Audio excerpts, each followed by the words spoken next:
पूर्ण भावनाको विकास हुने, खेलकुदमा यिनीहरूको हरेक विद्यालय बीच चाहिने प्रतिस्पर्धा भएर यिनीहरूमा आत्मीयता सम्बन्धको चाहिने विकास हुने त्यो देखिएको छ। यो हाम्रो खेलकुद समितिले असाध्यै दुःख गरेर यो चाहिँ खेलकुद राम्रो किसिमले व्यवस्थित गरेको छ।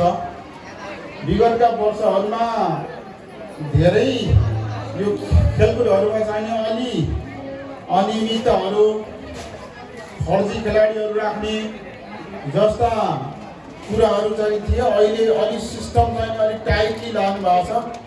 यसको लागि खेलकुद समितिलाई चाहिँ धन्यवाद दिन चाहन्छु।